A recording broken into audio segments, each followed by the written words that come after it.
लड्डू गोपाल अवधि भाषा पे एक भजन माता रानी गाया जाता है। अच्छा लगे तो लाइक करना, कमेंट करना, शेयर करना। सभी को राधे राधे। जय श्री कृष्ण, जय श्री राम, जय माता जी।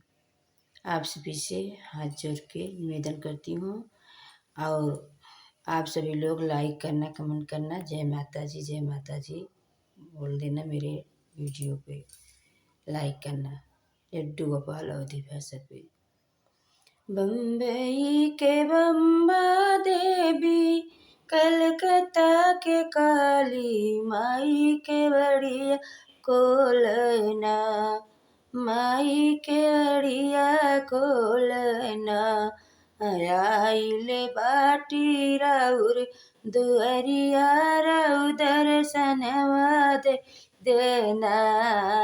आइले बाटी दुअरिया, राउ दर्शनवा दे देना।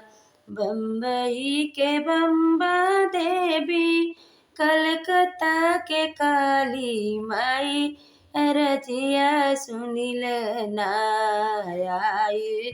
बाटी राउर दुअरिया, माई दर्शनवा दे देना।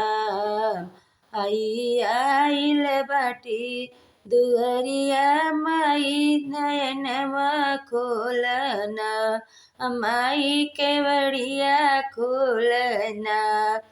पहली अरजिया मैया, मांगे कैसे नूरवा माई, अमर हो कई देना।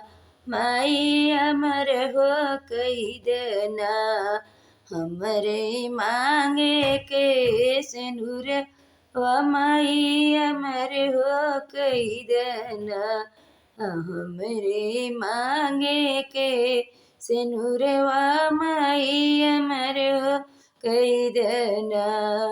बम्बई के बम्बा देवी, कलकत्ता के काली माई, के बढ़िया खोलना। आइले हटी राउर दुअरिया, राउर दर्शनवा दे देना। आइले बाटी राउर दुअरिया, राउर दर्शनवा दे देना। दूसरा मंगन मंगई माई, गोद के बलकवा माई, बलकवा दे देना। माई बलकवा दे देना। खेलई गोदिया में ललनवा माई, बलकवा दे देना। खेलई गोदिया में ललनवा माई, बलकवा दे देना। बम्बई के बम्बा देवी, कलकत्ता के काली माई, के बढ़िया खोलना।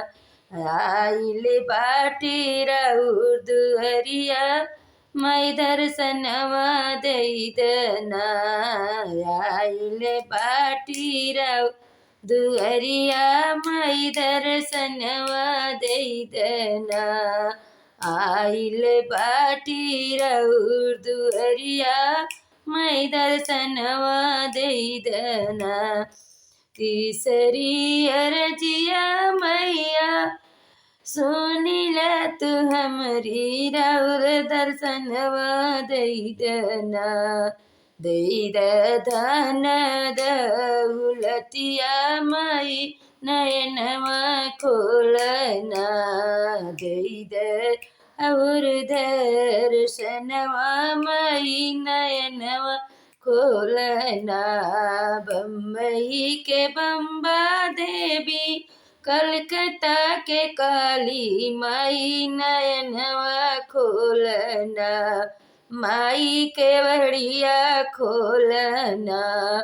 आइले बाटी राउर दुअरिया, राउर दर्शनवा दे देना। बोल दो शेरा वाली कीजिए। हमारा वीडियो अच्छा लगे तो लाइक करना, कमेंट करना, शेयर करना। जय माता जी।